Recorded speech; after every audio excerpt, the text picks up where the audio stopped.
Baik, Bismillahirrahmanirrahim.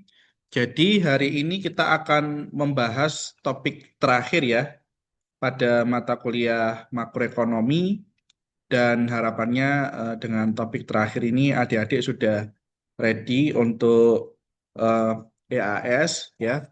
Nanti silahkan dibaca bukunya, silahkan dipelajari materi PowerPoint-nya. Ini kita meneruskan dari pertemuan yang lalu. Pertemuan kemarin ya, pertemuan kelas kemarin itu kita belajar tentang comparative advantage ya, kita belajar bagaimana menghitung benefit dari keputusan untuk melakukan perdagangan atau spesialisasi. Ya, masih ingat ya?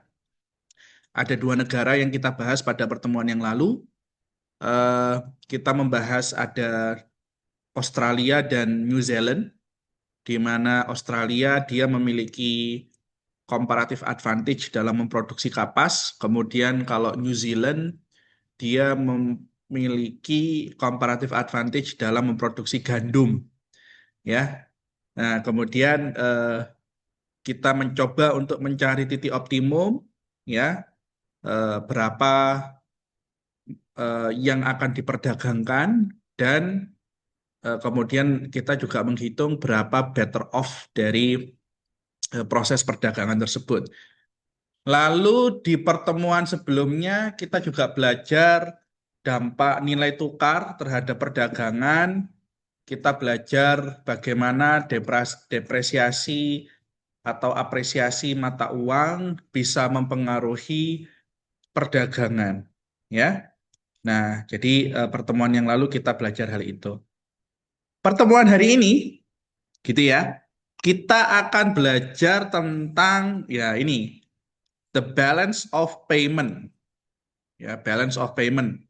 Balance of payment itu adalah neraca pembayaran. Bahasa Indonesianya apa? Neraca pembayaran. Jadi neraca pembayaran itu catatan atas seluruh transaksi suatu negara dengan dunia luar. Ekspor, impor, investasi, transfer uang, transfer aset gitu ya, itu semua kecatat dalam neraca pembayaran dan setiap negara punya neraca pembayarannya. Nah, nanti kita belajar tentang balance of payment, neraca pembayaran. Terus yang kedua, kita juga akan belajar exchange rate, nilai tukar. Ya, kita akan belajar teori nilai tukar. Ada the law of one price. Ya, kita akan belajar itu.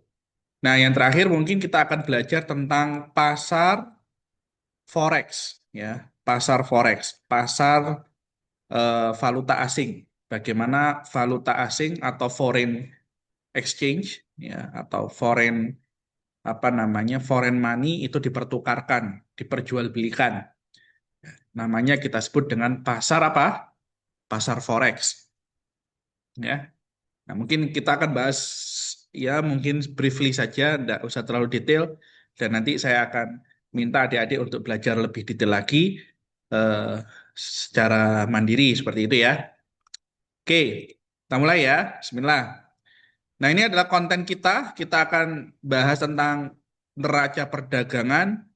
Kemudian kita akan membahas tentang equilibrium output ya, Y di open economy ya. Kita akan membahas tentang titik keseimbangan atau titik equilibrium dari output ya di open economy. Open economy itu artinya ekonomi terbuka. Nah, nanti akan saya jelaskan perbedaan antara ekonomi terbuka dan ekonomi tertutup. Ya, kemudian kita akan membahas juga beberapa apa namanya jenis nilai tukar. Ada yang nilai tukar mengambang, ada yang nilai tukar tetap, ada yang nilai tukar apa namanya mengambang dengan batas dan lain-lain. Gitu ya. Terus kita juga akan belajar sedikit tentang Bretton Woods System. Kalau ada waktu, kita akan mungkin sampai ke Bretton Woods System. Tapi ini sebenarnya sejarah ya, sejarah ekonomi moneter dan cukup panjang. Biasanya dulu kami belajar sejarah apa belajar ekonomi moneter itu satu semester sendiri. Dan di antara materi ekonomi moneter kita belajar tentang sejarah uang. Jadi dari mulai uang itu apa namanya dari komoditas, kemudian berganti kepada uang kertas, kemudian menjadi uang elektronik dan lain sebagainya. Kita belajar tentang sejarah uang. Nah, salah satu hal yang paling penting dalam sejarah uang itu adalah perjanjian Bretton Woods. Ya, kita sebut dengan Bretton Woods System di mana kolaps ya pada tahun sekitar 1970-an kalau nggak salah. 1960 apa 1970 ya. Ya, nanti kita coba pelajari lebih detail lagi. Baik. eh nah, ini dia ya. Jadi pada chapter ini kita akan berbicara tentang makroekonomi apa namanya variabel-variabel makroekonomi yang kita lihat secara keterbukaannya, perdagangannya gitu ya. Jadi kita akan bicara tentang arus masuk dan arus keluar dari barang jasa, investasi, kemudian pertukaran mata uang. Ya. In this chapter, we explore the ways in which the openness of the economy affect macroeconomic policy making. Ya, jadi di chapter ini kita akan membahas tentang keterbukaan ekonomi dan pengaruhnya terhadap makroekonomi. Kemudian, when people in countries with different currencies buy from and sell to each other, an exchange of currencies must also take place. Jadi ketika orang dia membeli sesuatu dari luar negeri atau dia menjual sesuatu ke luar negeri, nah maka harus ada perbedaan nilai tukar. Karena kan misalnya saya membeli barang dari Cina atau saya menjual barang ke Cina, gitu ya. Cina pakai yuan, Indonesia pakai rupiah. Nah, kedua mata uang ini harus ditukar. Nah, ketika kita menukarkan mata uang dari Cina ke rupiah atau rupiah ke yuan, dari yuan ke rupiah atau dari rupiah ke yuan, nah di situ ada nilai tukarnya, ya. Misalnya satu yuan sama dengan 2.000 misalnya. Nah, berarti untuk setiap satu yuan yang eh, kita inginkan, kita harus membayar 2.000 rupiah. Nah, itu kita sebut dengan nilai tukar. Gitu ya. Nah, exchange rate adalah harga dari suatu currency, suatu mata uang in terms of another country's currency. Jadi dia itu adalah harga uang, mata uang in terms of other countries currency. Yang mana disamakan dengan dengan mata uang negara tertentu. Contoh misalnya 1 US dollar sama dengan 17.000. Berarti nilai tukar untuk USD per rupiah adalah 17.000. Seperti itu. Ya.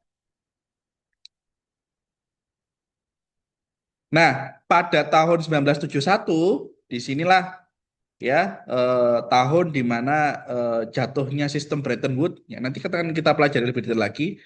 Nah, pada saat itu kebanyakan negara mereka ya memiliki sistem nilai tukar yang dikendalikan oleh supply dan demand. Artinya apa? Pada mulai tahun 1971 nilai tukarnya kita sebut dengan floating. Floating itu artinya mengambang, nilai tukar mengambang dan dia ditentukan oleh supply dan demand. Ya. Nah, nanti kita belajar tentang sistem nilai tukar. Baik, kita mulai ya. Pertama adalah neraca pembayaran, balance of payment. Apa yang dimaksud dengan neraca pembayaran? Neraca pembayaran adalah catatan semua transaksi suatu negara dengan dunia luar. Isinya apa saja?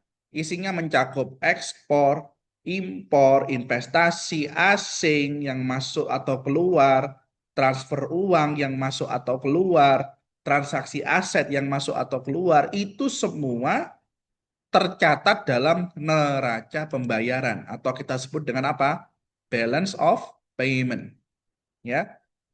Jadi balance of payment ini merupakan catatan ya dari semua transaksi yang ada di suatu negara, baik itu terkait dengan komoditas maupun jasa maupun aset.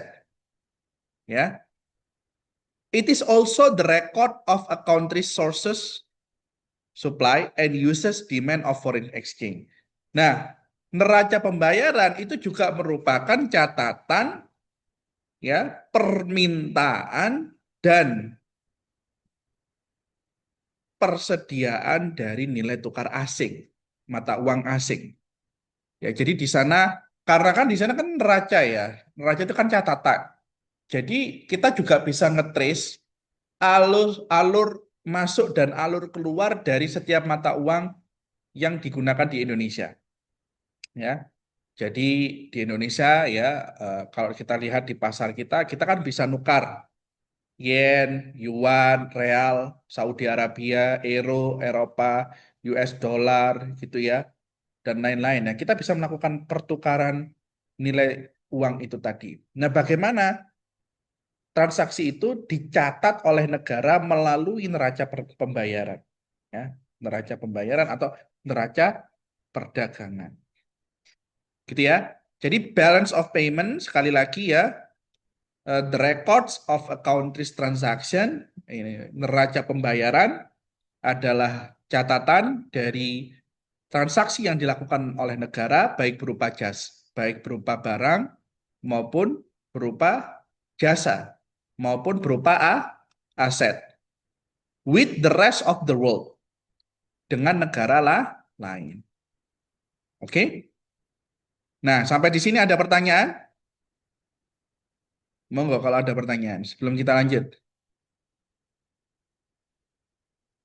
Ya? Paham ya? Jadi balance of payment ini menggambarkan aktivitas perdagangan kita dengan dunia luar. Oke. Prior to mid 1970s, ya, the United States has generally run account surpluses and thus its net wealth position was positive. Ya. Sebentar ya.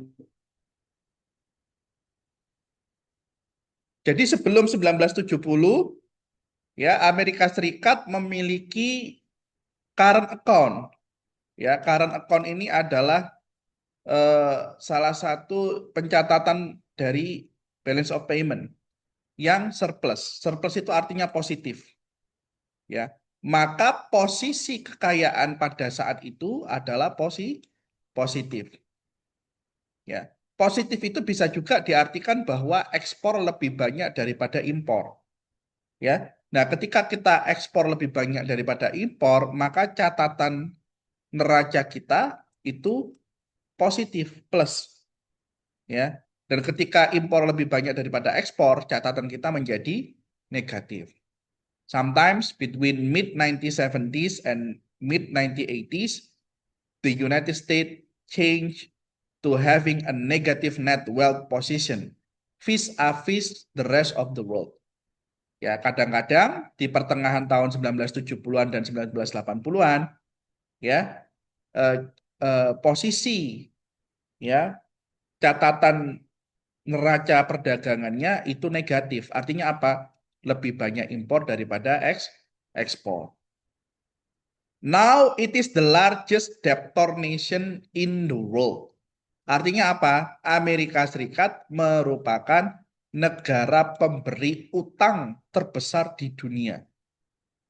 This reflects the fact that for the past 3 decades, it has spent much more on foreign goods and services than it has earned through the sale of its goods and services to the rest of the world.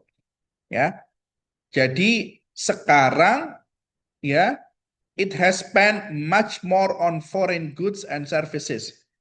Ya, Amerika Serikat lebih banyak mengkonsumsi barang luar negeri dan jasa luar negeri than it has earned through the sale of its goods and services to the rest of the world. Daripada dia bisa menjual barang dan jasa ke luar negeri. Artinya apa? Sekarang ini apa? sekarang ini apa namanya Amerika Serikat kebanyakan defisit ya, kebanyakan impor daripada ekspor. Jadi catatan perdagangannya negatif. Ya. Nah, sekarang kita membahas tentang the current account ya. Current account itu terdiri dari balance of trade. Apa yang dimaksud dengan balance of trade? Balance of trade itu adalah a country's export of goods and services minus its import of goods and services. Ya, balance of trade ini adalah neraca perdagangan. Jadi kalau balance of payment ini neraca pembayaran, kalau ini adalah neraca perdagangan. Ya, kalau kita lihat neraca perdagangan ini, ya itu artinya apa? Ekspor dikurangi dengan impor. Ya, berarti kalau balance of trade-nya positif, dia kita sebut dengan surplus. Ya, surplus artinya apa? Surplus artinya ekspor lebih banyak daripada impor. Makanya dia hasilnya positif. Tapi kalau kita punya trade defisit apa? Trade defisit itu ketika ekspor lebih sedikit daripada impor. Artinya dia negatif. Ya. Jadi surplus itu terjadi ketika catatan perdagangan kita itu ekspor lebih banyak daripada impor. Ya, makanya dia surplus, positif. Tapi ketika ekspor lebih sedikit daripada impor, kita sebut dengan trade deficit. Perdagangan kita defisit. Ya. Balance on current account, ya, balance, ya, catatan dari current account ini artinya apa? The sum of income from export of goods and services and income from investment and transfer minus payment for import of goods and services and payment for investment and transfer. Jadi balance of current account ini artinya catatan apa? Current account itu coba saya cek ya. Current account itu bahasa Indonesianya apa ya? Supaya kita mudah.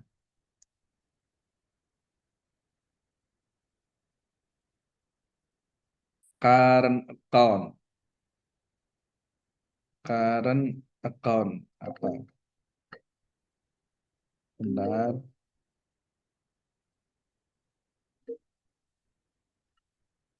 Akun saat ini, catatan saat ini ya. Bentar ya, saya tak jawab telepon ini sebentar ya.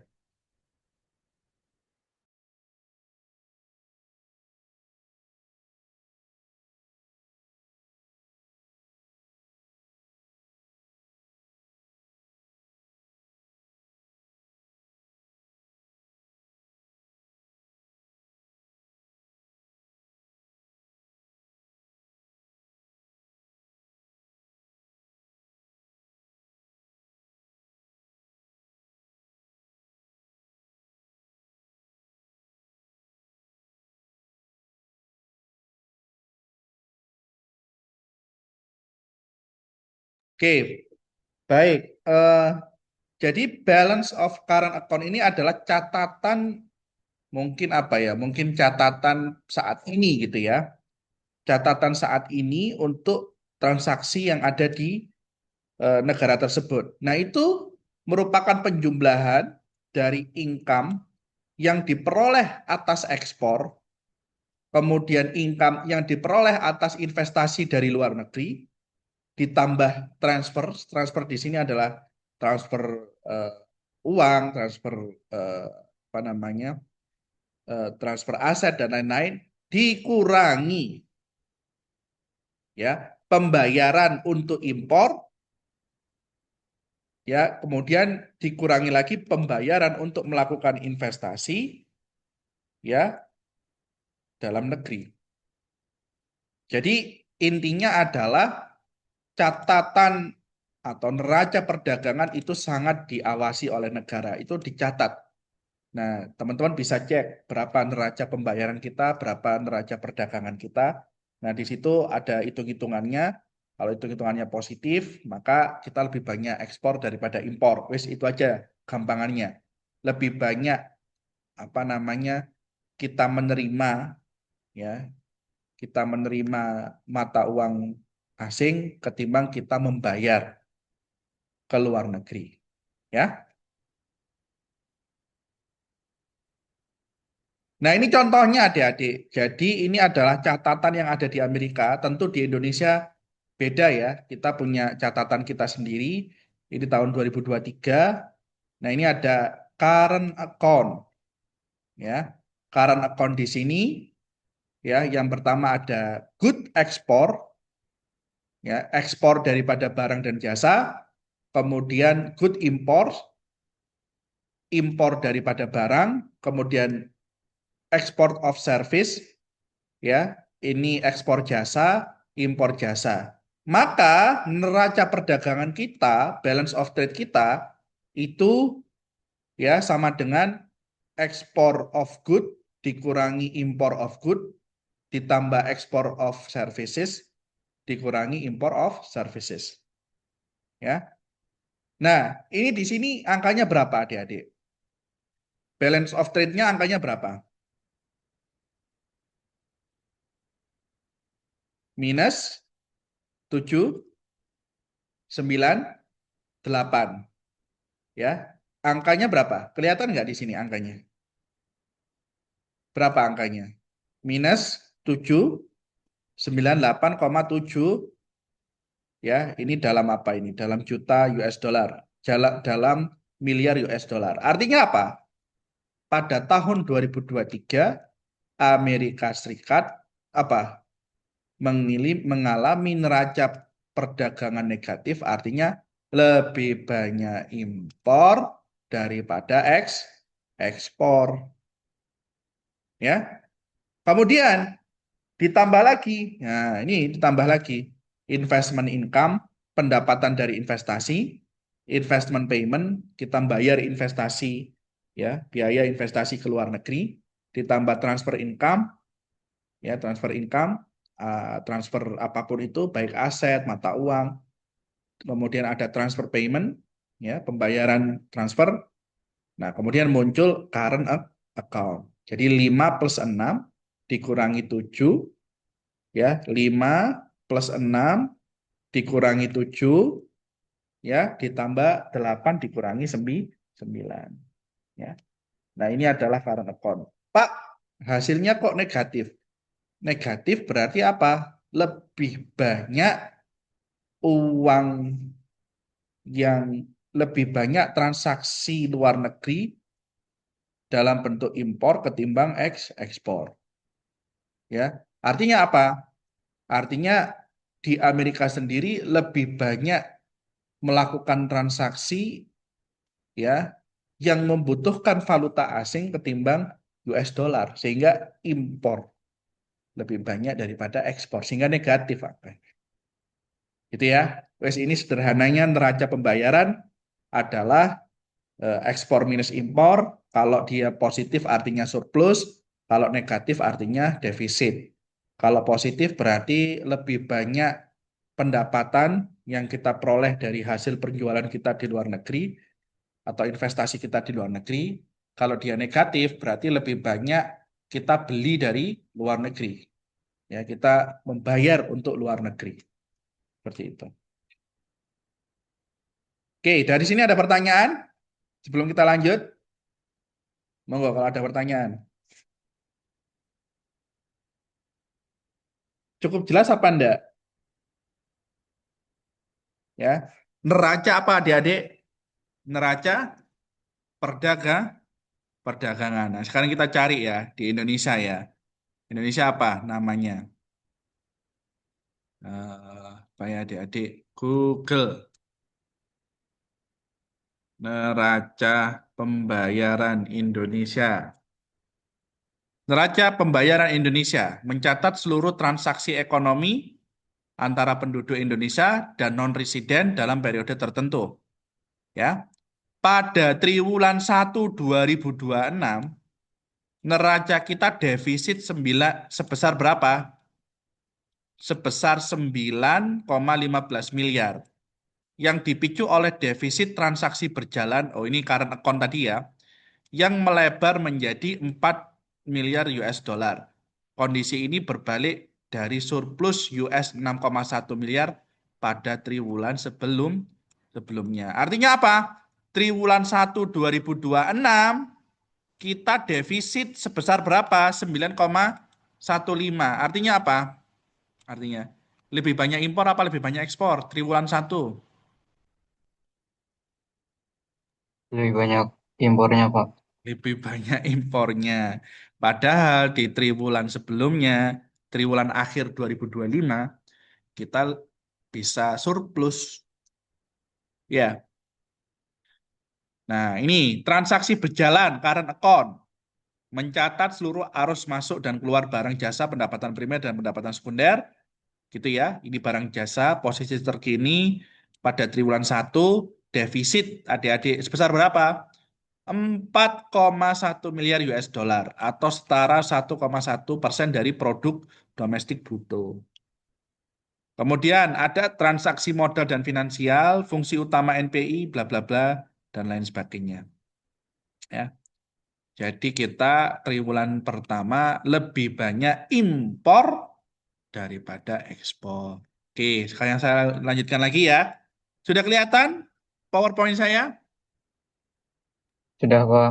Oke, sekarang kita akan membahas tentang dua macam ekonomi. Ekonomi itu, adik-adik, ada dua macam. Ada yang kita sebut dengan open economy, ekonomi terbuka, ada yang dimaksud dengan close economy, ekonomi tertutup. Pak, contoh ekonomi terbuka apa, Pak? Indonesia. Jadi cirinya apa? Jika ekonomi suatu negara itu melakukan transaksi dengan negara lain, maka kita sebut negara tersebut adalah negara open ekonomi. Contohnya Indonesia, dia berdagang dengan Malaysia, berdagang dengan Thailand, maka kita ini adalah ekonomi terbuka, ya. Dan rumusnya Y atau aggregate expenditure, ya, rumusnya seperti ini, yang di bawah sama dengan C plus I plus G plus net export. Ini NX. Paham ya? Jadi rumus menghitung ya ekonomi atau plan expenditure atau Y income itu adalah apa? C plus I plus G plus IX minus IM plus ekspor minus import. Ya, ini NX, net export. Ada lagi, adik-adik, negara itu yang close country, close economy. Contohnya apa? Contohnya Kuba dulu. Contohnya Korea Utara. Korea Utara itu close economy karena dia tidak melakukan perdagangan dengan negara lain. Walaupun secara real, secara faktanya dia melakukan perdagangan dengan negara lain seperti Rusia dan Cina. Tapi dia adalah close economy karena dia sangat tertutup ekonominya. Tidak mau membuka jalur perdagangan dengan negara lain. Nah, kalau di dalam close economy, bagaimana menghitung pendapatannya? Y sama dengan C plus I plus G. Lupa EX impornya, ekspor impornya tidak ada karena dia close economy. Ya, maka rumus menghitung pendapatannya kalau di dalam close economy, ya, close economy adalah C plus I plus G. Ya. Jadi ketika Anda melihat rumus seperti ini, ada net ekspornya, yaitu ekspor minus impor, berarti ketahuilah bahwa ini close economy apa open economy. Ini adalah ekonomi terbuka, open.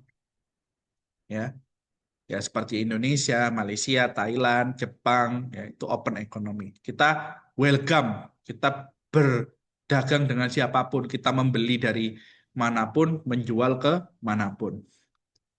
Ya, nah sekarang kita akan belajar apa saja sih faktor yang mempengaruhi impor kita. Gitu ya. Eh, ada banyak faktor yang mempengaruhi impor kita. Salah satunya adalah ketika pendapatan kita naik. When income rises, when income rises, import tends to go up. Jadi ketika pendapatan kita naik, impor kita akan naik. Secara matematis bisa ditulis seperti ini, impor sama dengan fungsi daripada Y, di mana M ini adalah angka positif. Ya, nah karena M ini adalah fungsi daripada Y dan nilainya adalah positif, maka ketika M-nya naik, apa yang terjadi dengan impor? Impornya juga akan naik. Berarti Pak, kalau bukan bukan M-nya, berarti kalau pendapatan kita naik, income kita naik, karena M ini adalah nilai positif, gitu ya, maka impor kita akan naik. Biasanya, nah ini ada siapa ini? Eh, ada Mas Satria ya. Mas Satria, kalau masyarakat Indonesia punya banyak duit, ya tahu-tahu kita jadi kaya raya semua, gitu ya. Apa yang terjadi dengan pola konsumsi masyarakat kita? Kita lebih cenderung untuk konsumtif kan? Betul apa enggak? Ya Nah, kalau Bapak, lebih konsumtif. lebih cenderung konsumtif, otomatis apa? Kita akan lebih banyak impor. Kita akan lebih banyak beli barang-barang mewah yang tadinya mungkin, Pak, saya apa ya ini Pak, eh, pengen beli tas misalnya, tas apa ya? Apa merek tas yang terkenal? Hermes, ya. Dulu nggak bisa beli Hermes, tapi ketika dia sudah punya pendapatan yang kaya raya, sekarang dia bisa beli Hermes. Ya, maka dari itu, ketika pendapatan naik, maka impor cenderung untuk naik. Nah, M kalau ditulis secara matematis, impor itu merupakan fungsi daripada pendapatan. Nah, M ini merupakan angka fungsinya dan dia cenderung positif. Artinya apa? Ketika Y-nya naik, ketika pendapatan kita naik, maka impor juga akan naik. Gitu ya. Nah, kemudian ada yang namanya marginal propensity to import.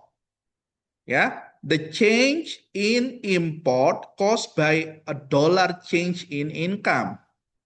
Ya, kenaikan atau penurunan dari impor yang diakibatkan oleh kenaikan atau penurunan gaji dalam satu US dollar. Ya, contoh misalnya, Pak, marginal propensity to consume-nya ya artinya apa? Berarti gini, kalau saya punya kenaikan gaji sebesar 1 US dollar, berapa impor yang akan naik? Nah, itu kita sebut dengan apa? Marginal propensity to marginal propensity to import. Ya. Nah, sekarang kita akan membahas tentang bagaimana kita menentukan apa? Equilibrium. Equilibrium itu apa? Titik keseimbangan. Ya, kita tahu dalam pertemuan-pertemuan sebelumnya ya bahwasanya Y itu sama dengan apa? C plus I plus G plus apa? Plus NX, di mana NX ini adalah ekspor dikurangi impor. Gitu ya. Nah, ini adalah rumus untuk mendapatkan equilibrium apa namanya income atau plan aggregate expenditure. Ya. Nah, dalam hal ini kita bisa lihat kurva garis yang merah ini dia adalah apa? Dia adalah eh, C plus I plus G plus ekspor.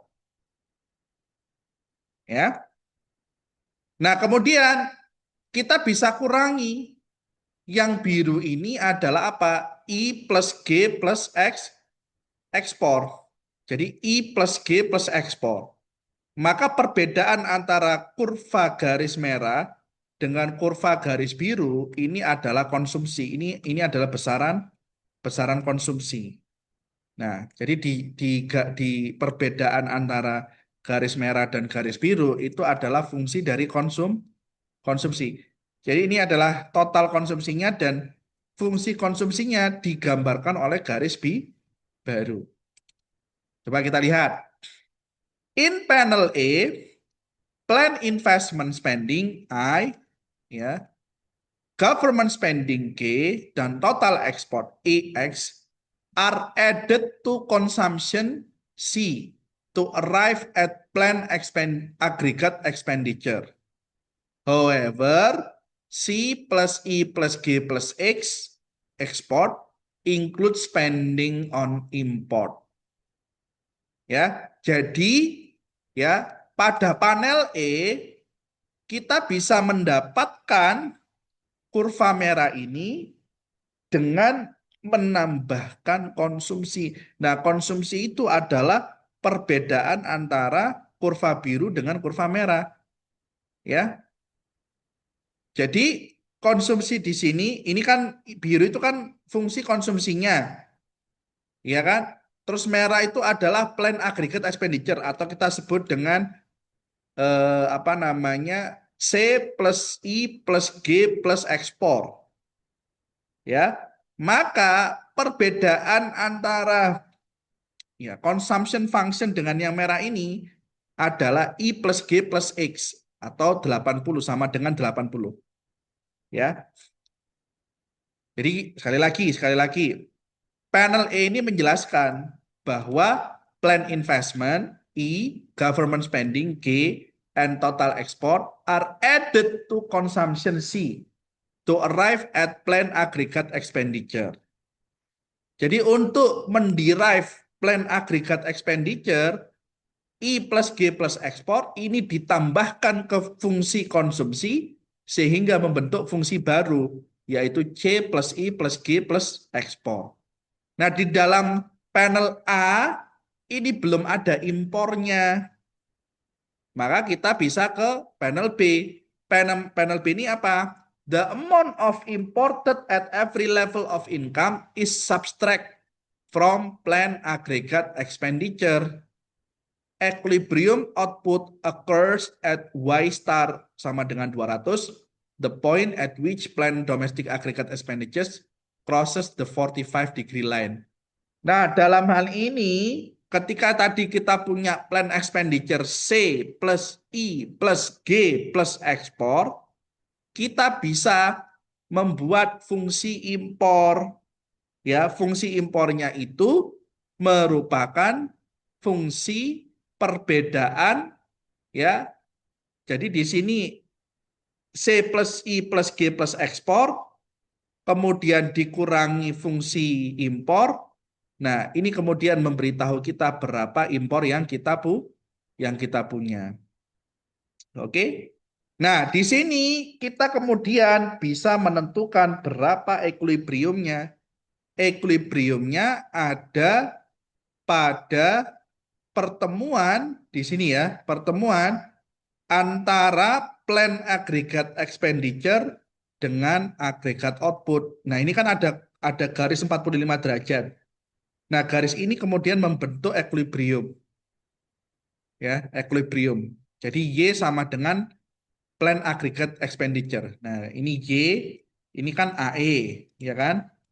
Nah, di sini kita ketemu Y sama dengan AE ya pada fungsi baru setelah dikurangi impor, ya kan? Setelah dikurangi impor di sini dan bertemu dengan garis 45 derajat. Ya. Nah, di sini fungsinya C plus I plus G plus EX minus IM. Ekspor dikurangi impor. Ya. Jadi sekali lagi ya, ini adalah ya persamaan matematis ya untuk mencari tahu equilibrium kita ada pada titik berapa. ya. Nah, sebenarnya kita bisa menderive ya dengan fungsi ini C plus I plus G plus net export. Ya, net export ini ketika ketemu dengan kurva 45 derajat, dia membentuk titik equilibrium. Ini titiknya di sini. Ya, seperti itu. Paham ya adik-adik ya? Jadi bagaimana kita mendapatkan equilibrium? Ya, nah salah satu caranya adalah dengan ya mencari fungsi dari Y sama dengan AE. Nah, kalau diturunkan lagi, ini harus C plus I plus G plus net export. Net export itu adalah ekspor dikurangi dengan impor. Nah, ketika kurva garis ini bertemu dengan garis 45 derajat, kita akan menyentuh titik equilibrium. Disinilah Y sama dengan AE. Oke? Baik, ini nggak terlalu penting lah ya, karena eh, nggak tahu saya, kayaknya terlalu harus ada model matematisnya ini sebenarnya. Tapi kan di PowerPoint ini tidak begitu detail ya dijelaskan model matematisnya. Nah, nanti adik-adik harus membaca buku untuk mempelajari apa yang dimaksud dengan plan aggregate expenditure, kemudian apa yang dimaksud dengan Y itu adalah income, ya. Nah, nanti mereka ketemu AE sama dengan Y. Harusnya di pertemuan-pertemuan sebelumnya sudah dijelaskan ini AE sama dengan Y. Nah, ini adalah fungsi untuk mencari titik equilibrium antara AE dan Y. Gitu. Oke. Nah, the open economy multiplier. Sekarang kita akan membahas tentang open economy multiplier, ya. Nah, kalau di dalam ekonomi ada yang namanya open economy multiplier. Seberapa besar multiplier dari ekonomi terbuka? Ya. Nah, di sini satu ya dibagi satu plus marginal propensity to consume dikurangi dengan marginal propensity to M. M ini apa ya? Coba saya cek dulu. M.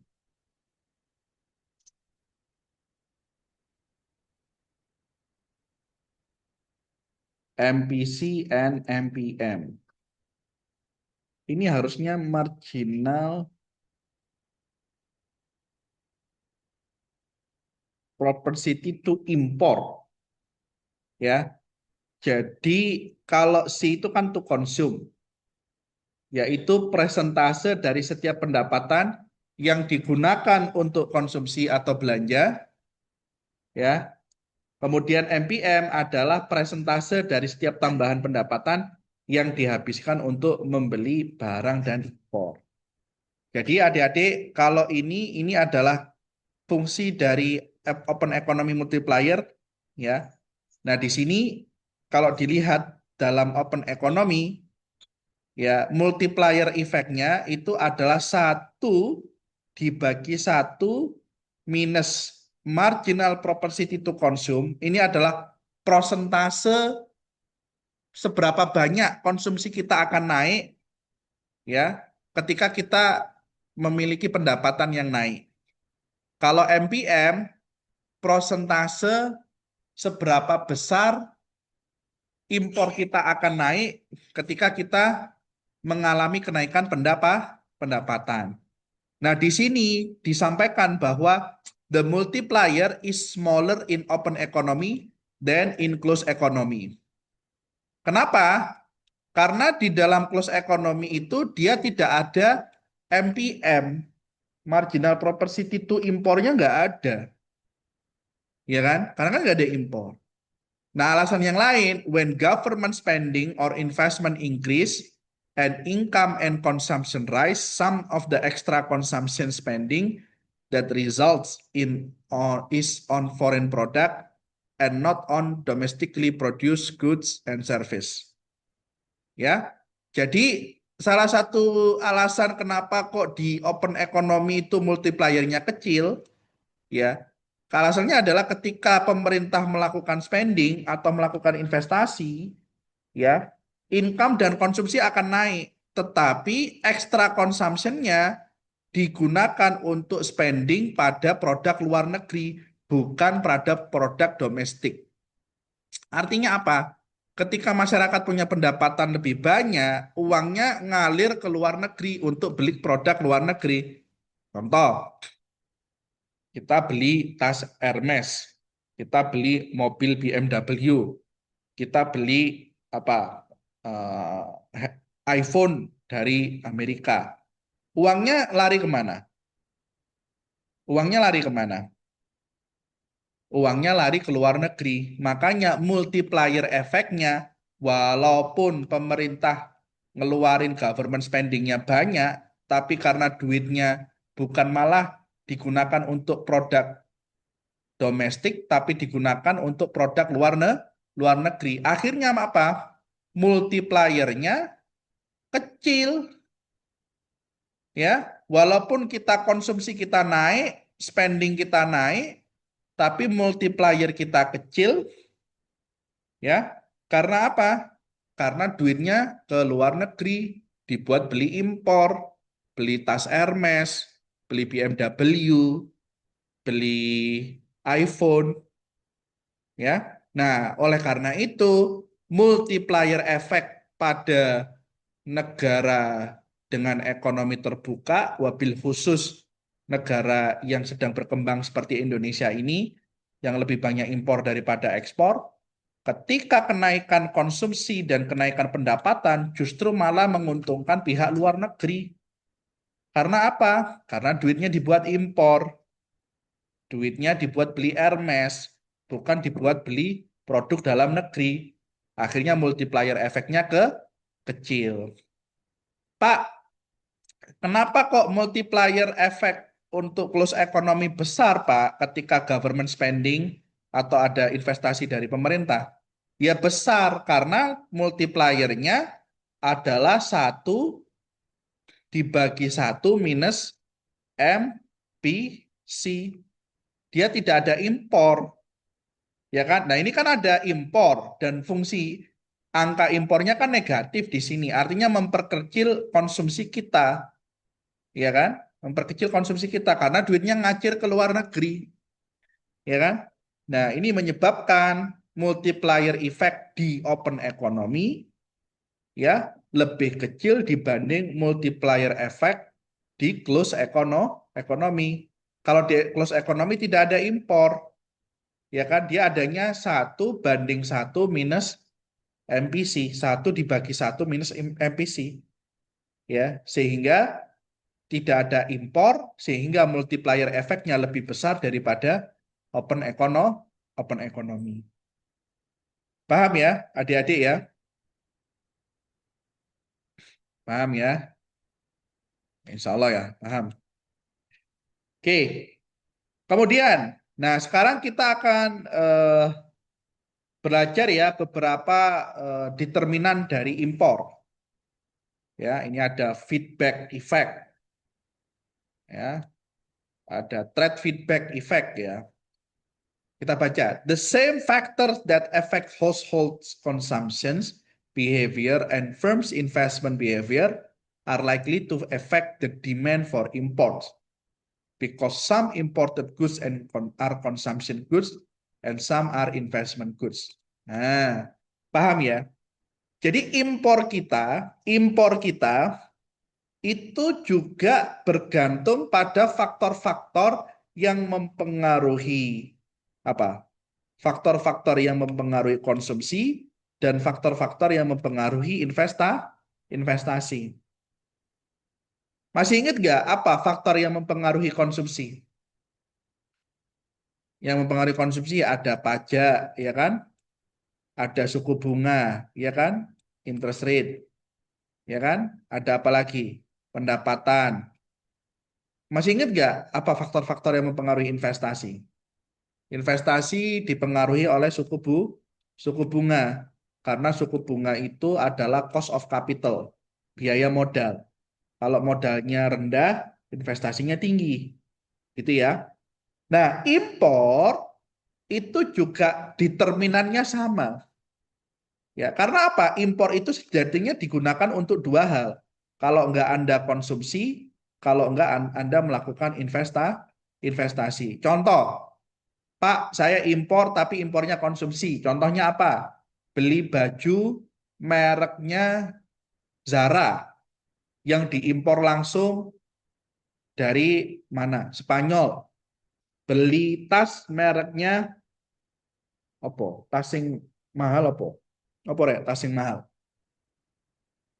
Tas yang mahal contohnya apa? Dior, Dior. Louis Vuitton gitu ya. Tas LV gitu ya. Nah, itu kan eh, mahal ya, impor ya. Nah, ini masuk ke dalam konsumsi. Atau investasi, investasinya tapi investasi stok luar negeri, investasi saham luar negeri, real estate luar negeri, dan lain-lain. Jadi impor itu ternyata dipengaruhi juga oleh determinan seperti determinan konsumsi dalam negeri dan determinan apa investasi di dalam negeri. Karena sejatinya impor itu digunakan untuk konsumsi atau investasi. The relative prices of domestically produced and foreign produced goods are also determined spending on import. Nah, apa? Import itu juga dipengaruhi oleh harga domestik dan harga di luar negeri dari barang. Masih ingat nggak teori comparative advantage yang kemarin kita belajar? Kalau barangnya lebih murah di US ditimbang di Meksiko, kita akan beli di US. Tapi kalau barangnya lebih murah di Meksiko, kita beli di Meksiko. Contoh, ada kayu. Kayu ternyata lebih murah di Meksiko, maka orang US daripada dia beli di domestik, dia akan beli dari Meksiko, sehingga impor juga akan naik. Jadi selain dia dipengaruhi oleh determinan dari konsumsi dan determinan dari investasi, gitu ya, dia juga dipengaruhi oleh perbedaan harga domestik dan harga luar negeri. Oke? Ya, ini namanya determinants of import. The demand for US exports depends on economic activity in the rest of the world as well as on the prices of US good relative to the price of the rest of the world. Le endo sampean apa adik-adik gitu ya. Bagaimana dengan ekspor, Pak? Bagaimana dengan ekspor? Ya, di sini disampaikan bahwa ekspor itu depend ya, itu sangat bergantung kepada economic activity of the rest of the world. Contoh, di sini ini kita US ya, kita ngomongin kita adalah orang US karena bukunya dari US, ini versus world. Jadi ekspor kita itu sangat bergantung kepada economic situation, keadaan situasi dari dunia. Dan juga prices of US good relative to the price of rest of the world. Bergantung juga kepada harga barang-barang kita jika dibandingkan dengan harga di luar negeri. Nah, pertanyaannya, kalau ekspor ya, kalau misalnya kita punya barang kayu misalnya, kalau kayu di US itu sangat murah, lebih murah daripada harga kayu di beberapa negara, apa yang terjadi? Ekspor kita atas kayu akan naik karena barangnya murah, orang-orang pada beli ke kita, negara-negara lain pada beli ke kita. Maka ekspor itu bergantung kepada harga. Kalau barang-barang kita relatif lebih murah dibanding harga di negara-negara lain, kita akan banyak ekspornya. Iya toh? Ya. Kenapa kok kita raja ekspor sawit? Karena kita bisa menghasilkan sawit dengan murah. Apakah Eropa tidak bisa menghasilkan sawit? Bisa. Cuma biaya menghasilkan sawit di Eropa itu sangat mahal. Dia tidak punya panas, dia tidak punya iklim tropis, dia tidak punya air yang melimpah. Mungkin untuk membuat panas, iklim tropis, buatan, air melimpah, dan lain-lain, itu butuh modal yang tinggi, sehingga harganya bisa tinggi. Tapi kita karena kita diuntungkan oleh alam, kita punya iklim tropis, dan lain-lain, kita bisa menanam sawit, yang mana sawit itu butuh panas, butuh air yang banyak, gitu ya.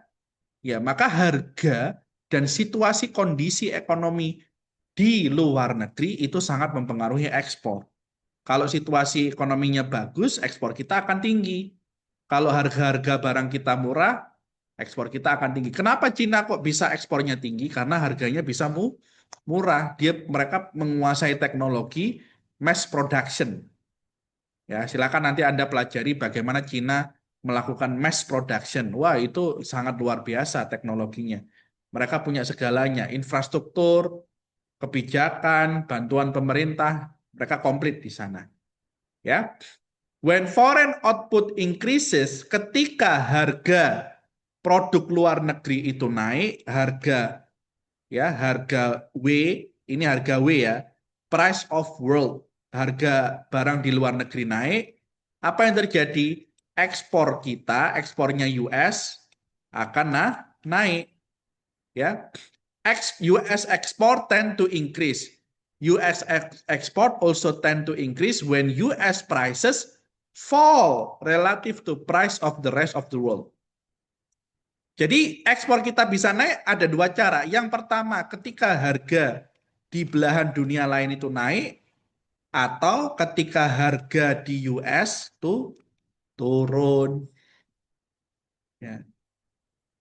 Jadi pertanyaannya, apakah Indonesia bisa memproduksi barang lebih murah daripada negara lain? Kalau kita bisa memproduksi barang lebih murah daripada negara lain, ekspor kita akan tinggi. Tapi kalau kita tidak bisa memproduksi semurah produksi buatan Cina misalnya, ya kita selamanya akan menjadi importir, kita kalah dagang itu namanya. Karena apa? Karena harganya tidak bisa menyaingi harga dari Cina. Nah, kemudian di sini diperkenalkan trade feedback effect. What does it mean? Trade feedback effect adalah tendency for an increase in the economic activity of one country to lead to a worldwide increase in economic activity which then feeds back to that country. Nah, ini adalah trade feedback theory. Dikatakan apa? Kalau kondisi suatu negara bagus, maka kondisi negara-negara lain, wabil khusus negara-negara jiran, ya negara-negara tetangga itu juga akan bagus. Dan itu kemudian berdampak kembali bagus ke negara kita. Jadi kalau ekonomi Indonesia bagus, ekonomi Malaysia, ekonomi Singapura, ekonomi Filipina pasti akan bagus. Ya. Tapi coba kalau Indonesia jelek atau Indonesia krisis, pasti itu akan merambat. Ya. Nah, kenapa kok bisa gitu? Karena kita itu punya yang namanya trade feedback effect. Ya. Apa artinya? Ketika suatu negara ekonominya bagus, dia akan istilahnya itu apa? Membawa dampak yang bagus bagi perekonomian negara lain, khususnya negara tetangga. Tapi ketika perekonomian kita jelek, nah itu akan menyebabkan economic activity menurun, otomatis tetangga-tetangga kita menurun, dan itu kemudian berdampak lagi kepada kita. An increase in US import increase other countries export, which stimulates those countries' economies and increase their imports, which increases US exports, which stimulates the US economy and increase its import, and so on. Nah, ini adalah rantai perekonomian. Ya. Apa yang terjadi? Impor Amerika Serikat naik, ekspor negara lain naik. Ekspor negara lain naik, kemudian menstimulus ekonomi, meningkatkan impor mereka. Impor mereka naik, meningkatkan ekspor US, Amerika. Impor Amerika naik, kemudian apa? Meningkatkan ekspor mereka. Ekspor mereka naik, meningkatkan gaji, meningkatkan pendapatan mereka. Ekspor mereka naik, meningkatkan pendapatan, meningkatkan impor mereka naik, ekspornya US naik. Itu itu rantai setan, rantai yang tidak akan putus. Ya, makanya kalau ekonomi itu sudah bagaikan rantai, kalau ada satu rantai lepas, dia bisa muter enggak? Enggak bisa. Hubungan itu tidak akan bisa kembali lagi. Ayo coba. Nah, sekarang Indonesia tahu-tahu krisis gitu. Apa yang terjadi? Malaysia, Filipina, Singapura bangkrut semua. Thailand bangkrut. Cina bangkrut. Kenapa? Karena ada kepentingan ekonomi di sana. Ya. In other words, an increase in US economic activity leads to a worldwide increase in economic activity, which then feeds back to the United States. Ya, ini adalah hubungan berketerkaitan. Ya, export price of other countries affect import price, and a country export price tend to move fairly closely with the general price level in that country. The general rate of inflation abroad is likely to affect the US import price. If the inflation rate abroad is high, US import price are likely to rise. Nah, ini keterhubungannya. Ya, coba kita perhatikan. Export price, harga dari ekspor of other countries itu mempengaruhi import price. And a country's export price tend to move fairly closely with the general price level in that country. Jadi ketika price levelnya itu naik, what will happen? Export price-nya juga naik. Ketika harga barang-barang itu naik, maka export price-nya, biaya melakukan ekspornya jadi lebih mahal. Karena persaingan kita berkurang. Karena harga-harga lokal kita semakin mahal. Ya. Dan itu kemudian menyebabkan kerugian. Jadi kalau kita pengen ekspor, gampangnya bagaimana caranya supaya barang-barang kita terlihat murah di depan orang luar negeri, ya. Nah, itu intinya ya. Nanti kalian baca seterusnya, intinya adalah ekspor impor itu sangat bergantung kepada harga, sangat bergantung kepada economic activity. Ya, kita punya teori tentang trade feedback effect, ya, dan lain. Jadi kita lewati ya, karena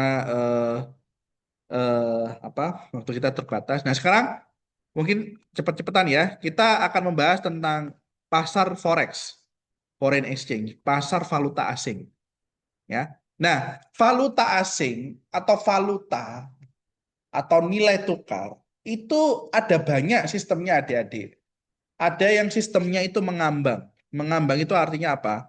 Mengambang itu artinya dia didasarkan pada pergerakan supply dan demand. Contohnya apa? Contohnya USD IDR. Ya. 1 US dollar sama dengan berapa?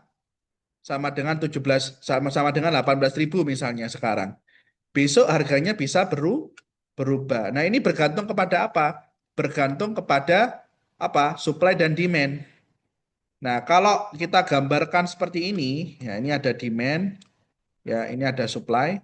Nah, apa yang terjadi dengan harga?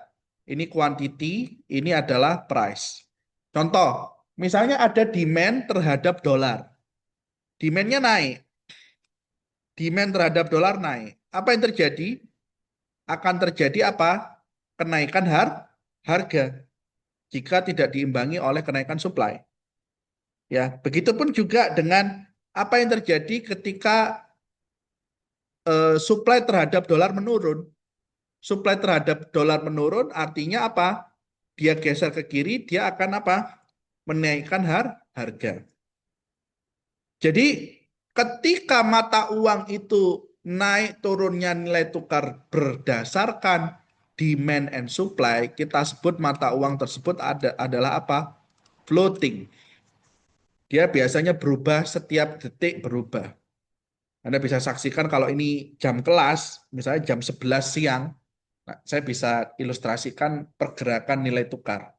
Di Google Anda klik saja USD to IDR, dia bisa gerak. Nah, itu pertama, sistem floating. Ada lagi sistem yang kita sebut dengan fixed. Ya, fixed currency. Contohnya, dulu ketika saya di Abu Dhabi, ya satu Uni Emirat Dirham, satu dirham itu sama dengan 3,76 sorry 3,67 3,76 apa 67 ya. Nah, kita cek aja 1 US dollar per Uni Emirat Arab Dirham, ya berapa? 1 US dollar sama dengan berapa EID? Nah ini 3,67 dirham, ya. Jadi kalau di Uni Emirat Arab itu nilai tukarnya tetap, adik-adik. Dia tidak akan berubah terhadap dolar. 1 US dollar sama dengan 3,67 dirham. Bayangkan dari saya ke sana waktu kecil itu tahun 2026, 2006, 2006. Kalian sudah lahir apa belum? 2006. Sudah lahir 2006. Sudah, Pak, sudah. Dari 2006 sampai sekarang nilai tukarnya tetap 3,67 dirham. 1 US dollar. Ini kita sebut dengan apa? Sistem nilai tukar tetap fixed. Ya. Nah, Pak, bagaimana Pak caranya menetapkan nilai tukar? Itu satu semester sendiri bahasannya. Kita harus belajar ekonomi moneter. Ya, karena itu ada kebijakan-kebijakan moneter yang harus dilakukan oleh bank sentral sehingga kita bisa menetapkan nilai tukar. Tapi kalau nilai tukar mengambang, floating, itu didasarkan pada apa? Supply dan demand. Jadi kalau floating itu mata uang kita itu bagaikan komoditas. Anda beli beras itu kan naik turun harganya ya kan? Telur itu kan naik turun. Hari ini telur harganya 24.000, besok bisa jadi 25.000. Tergantung permintaan dan penawaran di pasar. Begitupun juga dengan mata uang rupiah. Mata uang rupiah itu ya dia sebagaikan komoditas, dia harganya naik turun bergantung permintaan dan penawaran. Maka floating itu contohnya adalah IDR to USD. Nah, itu floating. Tapi kalau USD to Uni Emirat Arab Dirham itu fix 3,67. Loh Pak, apakah ada Pak negara yang memberlakukan sistem mata uang tetap atau fix? Banyak, nggak hanya Uni Emirat Arab. Saudi juga gitu. One USD sama dengan berapa real? Rial Saudi. Nah, kalau di dalam Saudi, 1 US dollar sama dengan 3,75. Nah, ini angkanya ya berkisar 3,75, 3, ya pernah naik sedikit ya 3,76, pernah turun sedikit 3,74, tapi dia tetapkan 3,75. Di negara Teluk mayoritas mata uangnya mereka fikskan dengan dolar. Ya, mayoritas silakan Anda cek misalnya eh, Qatar. Qatar itu dinar, dinar Qatar ya. Coba 1 USD berapa dinar Qatar? Dinar Qatar 3,66 ya 3,66 ya mereka mempertahankan 3,64 3,62 ya sekitar 3,6 dan ini bayangkan ya dari maksimum ya dari 2011 dari saya kecil ya wis harganya sekian 3,66 real Qatar. Menarik ya. Pak, Indonesia pernahkah Pak mata uang kita tetap terhadap dolar? Pernah. Ketika zamannya Pak Soekarno ya mata uang kita kuat ya. Coba kita cek ya. Kapan Indonesia mata uangnya tetap? Itu ya. Nah, ini orde ketika kita mata uang kita terhadap dolar pada orde lama dan orde baru pada zaman Pak Soekarno dari 1950 sampai 1965 ya. Nah, pada saat itu 1 US dollar sama dengan berapa? Sama dengan berapa rupiah gitu ya. Nah, pada saat itu 1 US dollar sama dengan perlu ini, perlu riset. Ya, tapi kita pernah tetap mata uang kita pada zamannya Pak Soekarno. Gitu ya, Presiden Soekarno. Lanjut.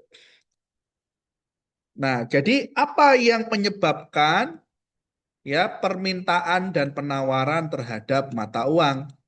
Ya, di sini ada banyak. Contoh misalnya ada perusahaan, ada rumah tangga, ada pemerintah yang mengimpor ya barang-barang dari luar negeri ya sehingga mereka membutuhkan mata uang negara tersebut.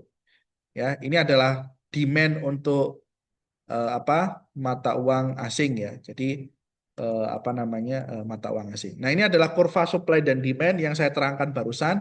Jadi pertemuan supply dan demand kemudian membentuk harga dari mata uang tersebut. Nah, silakan pelajari. Nah, di equilibrium exchange rate ya, di equilibrium exchange rate itu adalah titik pertemuan antara supply dan demand dari mata uang. Ya, ketika supply-nya berkurang, apa yang terjadi dengan mata uang? Harga mata uangnya akan semakin mahal relatif tuh mata uang kita.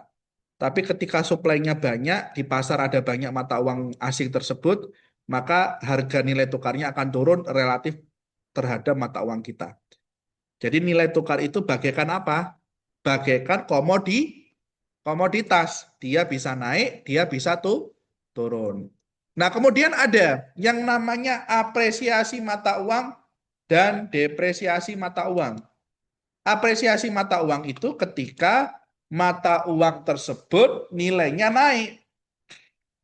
Contoh misalnya, hari Senin 1 US dollar sama dengan 17.500 per USD. Ya, jadi USD per ini, gini USD per IDR, gitu ya. Hari Jumat, hari ini harganya 18.000. Pertanyaannya, mana mata uang yang mengalami apresiasi, menguat, mana mata uang yang melemah pada hari Jumat? Ayo, Izin Pak, silakan Mas Raffi. ini Jumat kemarin kan Pak ya? Oh, enggak, ini contoh aja, Mas. Oh, contoh aja. Contoh aja. Itu yang apresiasi di hari Jumat itu USD Pak, yang apa namanya itu, yang nggak diapresiasi rupiah karena melemah Pak. Betul. Jadi, kenapa mata uang rupiah kita terdepresiasi? Karena yang tadinya untuk mendapatkan 1 US dollar kita hanya mengeluarkan 17,5, kita sekarang mengeluarkan 18.000. Artinya apa? Lebih banyak rupiah yang harus kita keluarkan untuk mendapatkan 1 US dollar. Dalam hal ini, rupiah terdepresiasi, US dollar terapresiasi. Dia nilainya menguat. Gitu ya. Apa yang terjadi ketika dari 18.000, ini saya hapus ya, sekarang jadi 16.000. Apa yang terjadi pada hari Jumat? Pada hari Jumat, dalam hal ini, rupiah menguat. Ya, rupiah menguat artinya apa? Rupiah terapresiasi.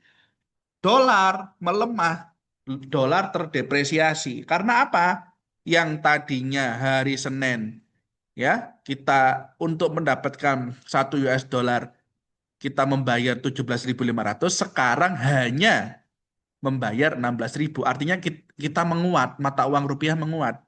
Sedangkan mata uang dolar melemah. Nah, apresiasi dan depresiasi mata uang itu bergantung kepada pasar, mekanisme supply dan demand. Kalau supply-nya naik, apa yang terjadi? Supply naik. Supply-nya naik, supply-nya naik. What will happen?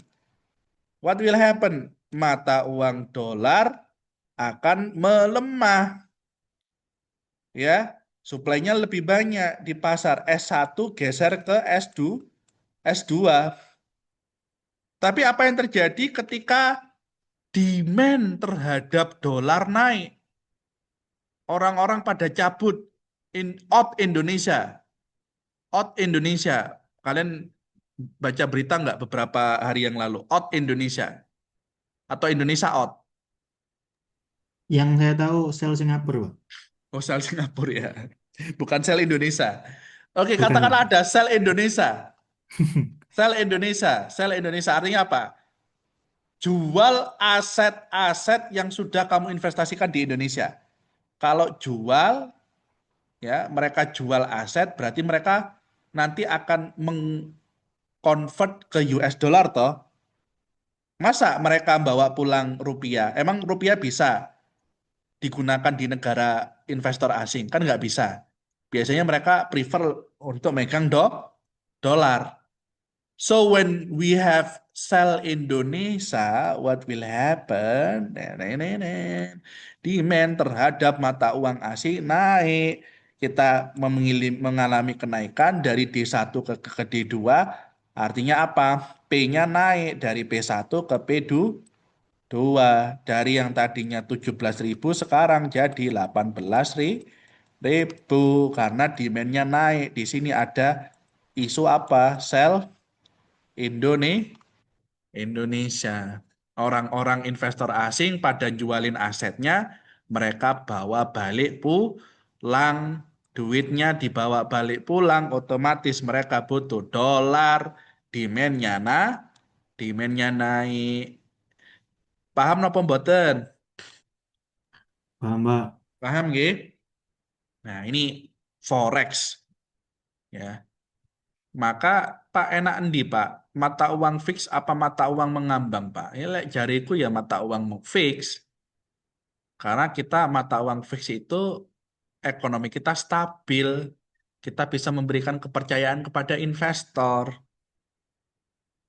Berarti yang pinter siapa Pak? Yang pinter Pak Soekarno.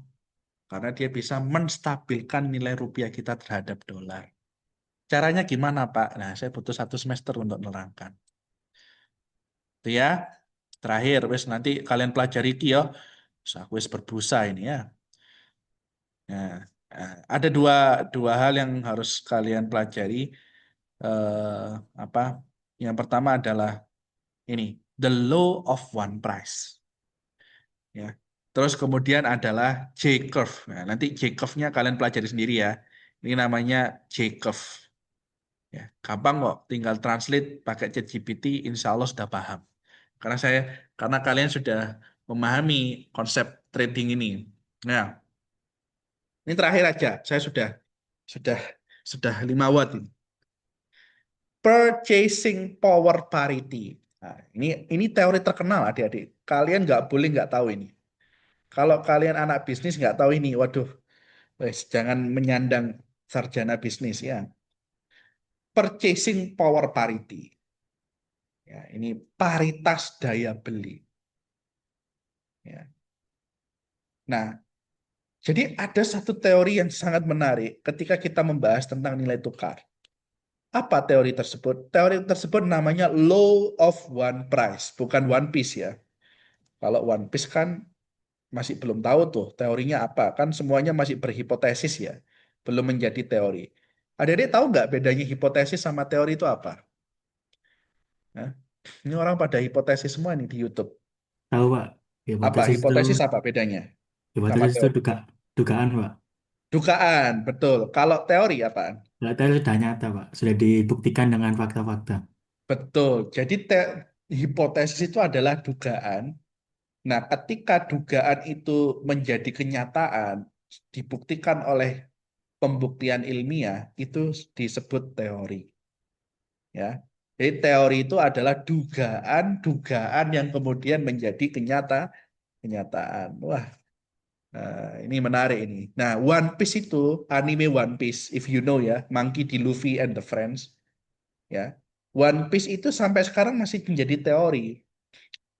Nah, orang berhipotesis sakar PDW saiki. Kalau kalian lihat di YouTube ya, wah itu ada profesor-profesor ya menganalisis ya. Sampai Ustadz pun sekarang menganalisis One Piece.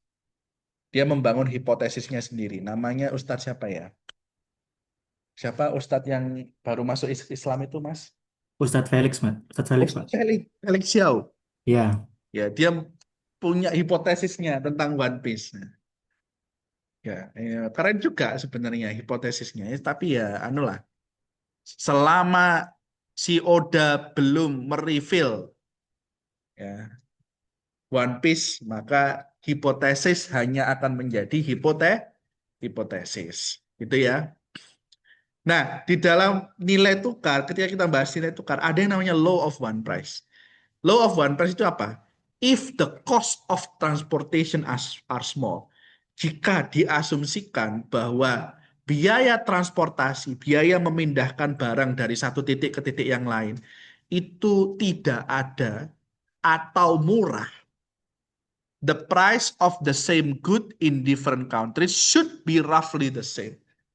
Maka harga barang di seluruh negara harusnya sama.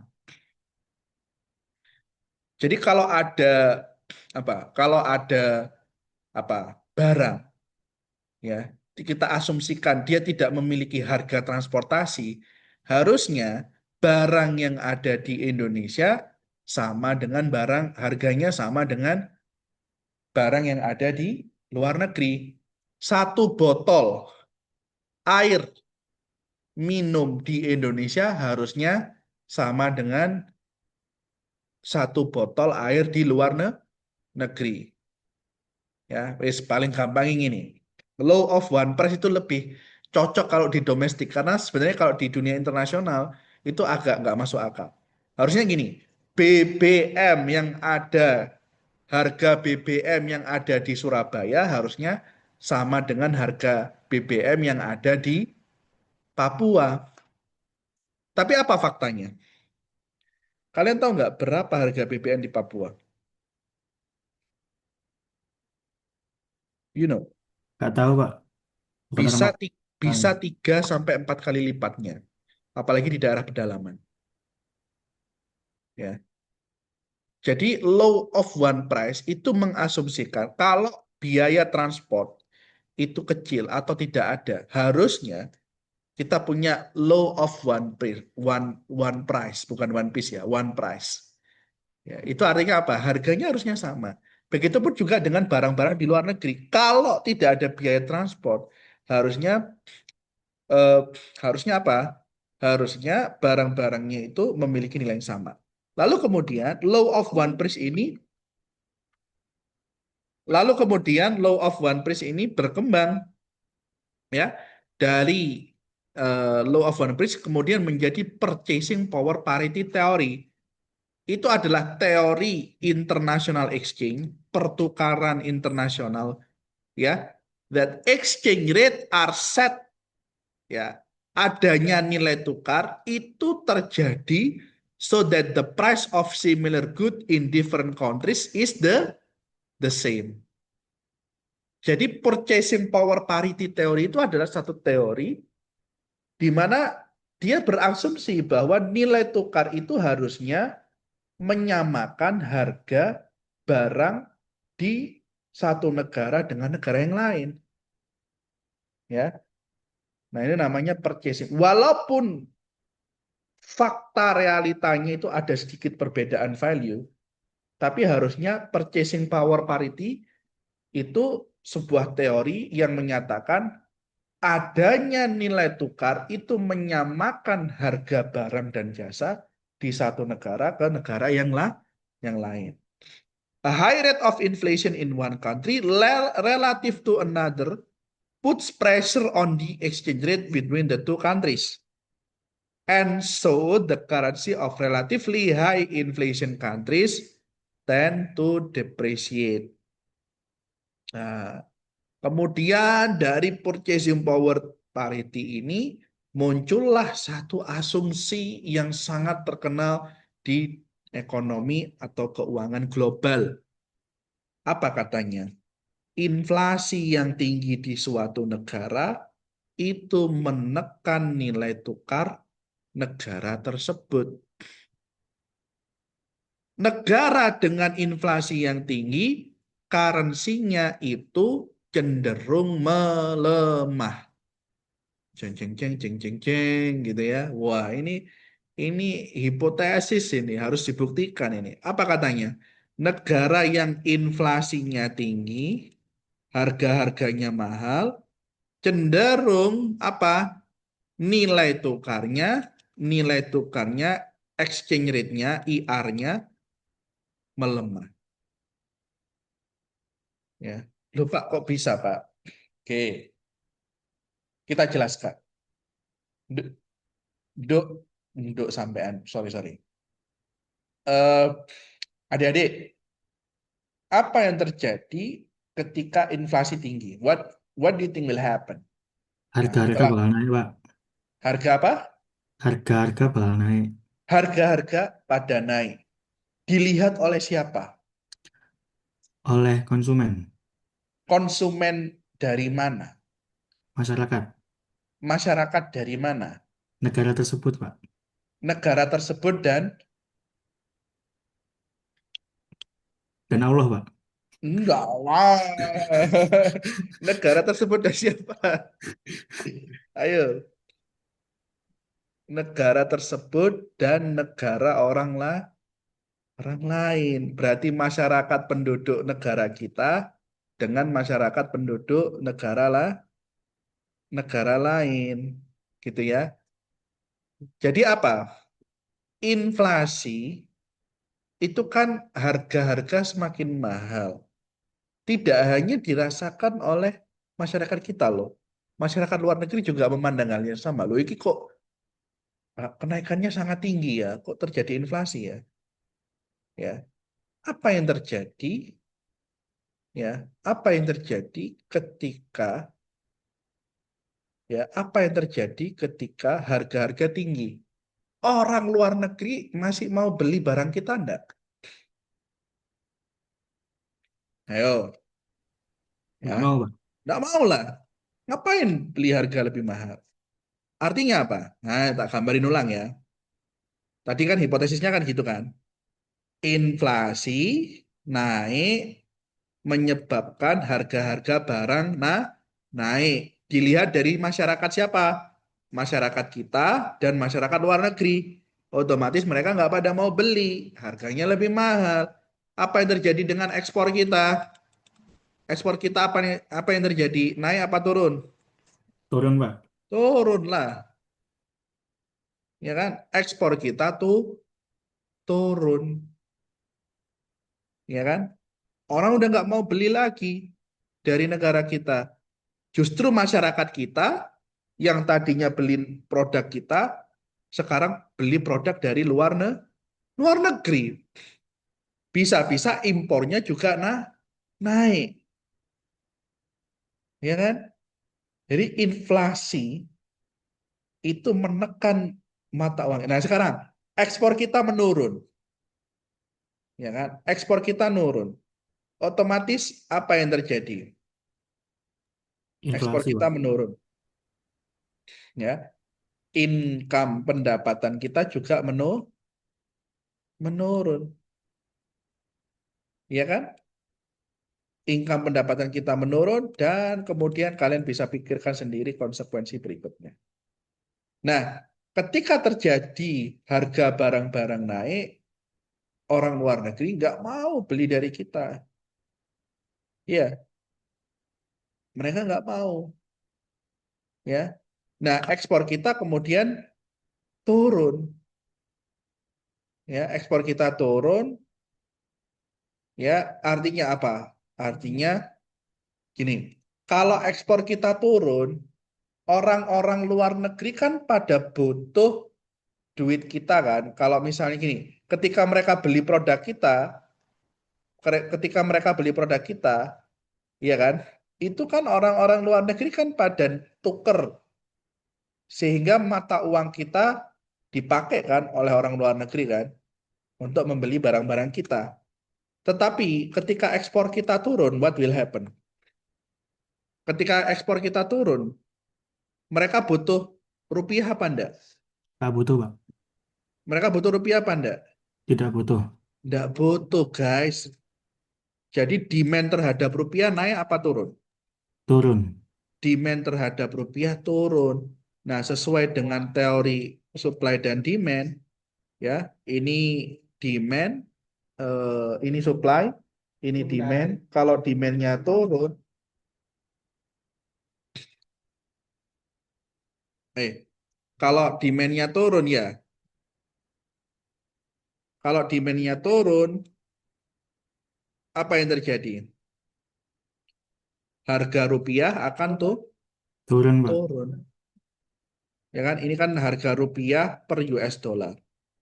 Ya kan? Karena tidak ada orang luar negeri yang membeli produk kita, mereka tidak mendemand mata uang kita, maka mata uang kita akan terdepresiasi. Nah, ini ya, inilah yang kemudian disampaikan bahwa kalau kita punya inflasi yang tinggi, mata uang kita cenderung tertekan, cenderung terdepresiasi. Karena sejatinya ketika masyarakat luar negeri mereka memandang harga barang-barang kita mahal, mereka tidak akan mendemand. Kalau tidak ada demand, berarti tidak ada demand atas rupiah. Kalau tidak ada demand atas rupiah, berarti apa? Mata uang kita akan terdepresiasi. Ya, makanya di Indonesia itu kebijakannya adalah mereka mentarget inflasi berada di kisaran 3-4%. Ya, 3-4 sampai 5%.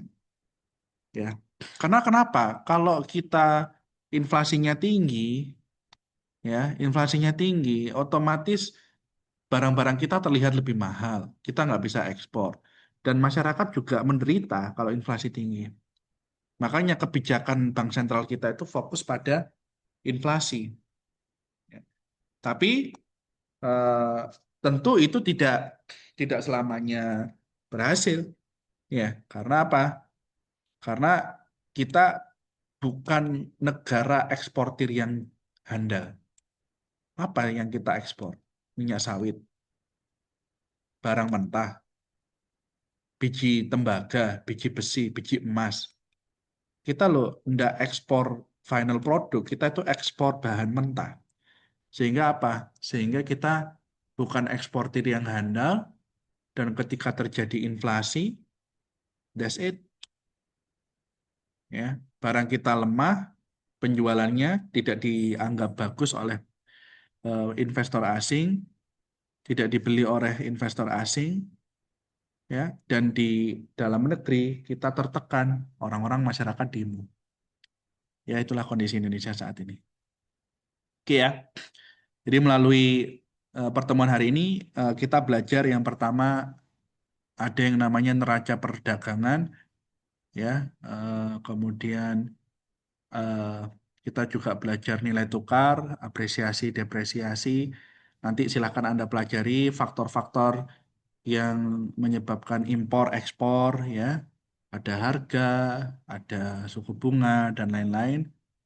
Eh, Kemudian kita juga belajar teori purchasing power parity yang menyatakan bahwa adanya nilai tukar itu harusnya membuat barang-barang itu harganya sama, baik di dalam negeri maupun di luar negeri.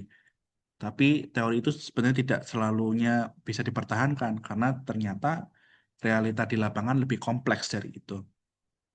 Eh, Kemudian kita juga belajar bagaimana apa namanya eh, ada kecenderungan ketika inflasinya tinggi, mata uangnya cenderung terdepresiasi. Hal itu terjadi karena inflasi yang tinggi membuat harga-harga barang kita terlihat lebih mahal di mata orang luar negeri. Mereka tidak mau beli lagi, ekspor kita turun. Ekspor kita turun artinya permintaan terhadap rupiah kita turun sehingga membuat depresiasi mata uang. Kita juga belajar tadi ya eh, berbagai macam akun ya atau neraca dan neraca pembayaran, ada neraca perdagangan. Kalau negatif berarti impor lebih banyak daripada ekspor. Kalau dia positif berarti ekspor lebih banyak daripada impor. Defisit and surplus. Nah, masih ada beberapa materi ya, ada J-curve ya dan lain-lain. Silakan nanti Anda pelajari. Eh, saya rasa mungkin cukup ya untuk hari ini sebagai pengantar di perdagangan global. Sebenarnya ada ya satu mata kuliah kita sebut dengan ekonomi dan keuangan global, itu membahas tentang perdagangan luar negeri, ekspor impor, dampaknya terhadap currency dan lain-lain. Cuma kalian nggak belajar ya kalau kalau nggak belajar mata kuliah itu gitu. Jadi eh, kalau kalian ingin belajar ekspor impor, mungkin kalian belajar di bisnis internasional ya. Tapi saya nggak tahu apakah bahasannya sedetail itu atau lebih fokus pada aspek bisnisnya. Gitu. Saya rasa itu dari pertemuan malam ini ya. Sebelum saya tutup, Mas Raffi mau nanya, mau nggak Mas Raffi? Izin Pak, berarti untuk AS-nya materi dari week 9 sampai week saat ini nih Pak. Insya Allah seperti itu. Siap. Terima Ya. kasih Pak. Nah, untuk tim yang belum presentasi, nah ini kan ada eh, beberapa yang belum presentasi ya. Nanti kita buatkan apa platform online saja. Sebentar. Hampir 7 kelompok Pak. Setelah EBTS itu masih belum ada yang presentasi week mingguan. Oke, sebentar ini saya cek ya. Kita tuh kurang berapa presensi sih? Ini karena ini loh banyak tanggal merah itu lah. Akhirnya saya bingung. Ya, mohon maaf ya adik-adik. Tidak apa Pak. Nah, sebentar. Ekonomi mikro, ekonomi makro, kelas jam 7. Iya, ini pertemuan terakhir ya, pertemuan 15 ya. Jadi gini, untuk adik-adik yang belum presentasi, maka saya akan buatkan platform. Kalian yang belum presentasi, silahkan presentasi melalui Zoom. Ya, nanti dikumpulkan, saya akan memberi penilaian dan mungkin masukan perbaikan ya untuk apa untuk materinya gitu ya. Jadi saya akan tulis apa saja advice buat tim yang belum presentasi. Mungkin saya buat eh, apa deadline-nya gitu ya. Nah, nanti saya minta tolong adik-adik bisa eh, melakukan presentasi ya bagi yang belum presentasi. Bisa dipahami ya adik-adik ya.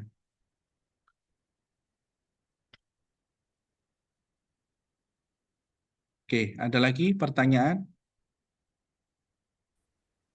Izin Pak. Ah, Apakah ada batas maksimal waktunya untuk presentasi Pak? ya, paling nanti tak buat seminggu gitu ya, karena kan kalian mau fokus EAS sekarang ya. Siap. Untuk videonya berapa menit Pak maksimal? Yo, jangan lama-lama. tiga Ya, puluh menit? 15 menit lah maksudnya, 30 menit.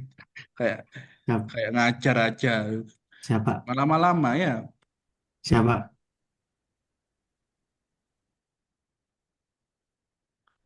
Saya tak bukakan ini ya. Ya, nanti rest of the materials kalian bisa pelajari sendiri. Saya doakan yang terbaik ya untuk ujiannya. Eh, Mohon maaf kalau saya ada salah dan kurangnya. Saya doakan adik-adik lulus semua ya. Jadi pengusaha handal. Eh, Ya, pokoknya kalau ada yang bisa saya bantu, monggo disampaikan saja. Saya sehari-hari di studi pembangunan ya, di departemen studi pembangunan. Kalau ada yang ingin diskusi, apa bisa ke departemen saya. Saya doakan PAS-nya lancar ya. Terima kasih, sehat-sehat semuanya. Waalaikumsalam warahmatullahi wabarakatuh. Terima kasih, Pak. Terima kasih, sehat-sehat ya semuanya.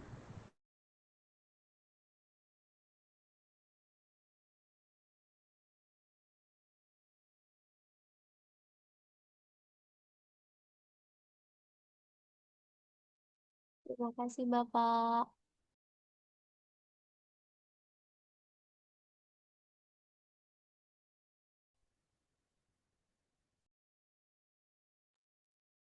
Izin live ya Pak. Terima kasih ya. Terima kasih banyak Bapak. Assalamualaikum. Salam, sehat-sehat semuanya ya.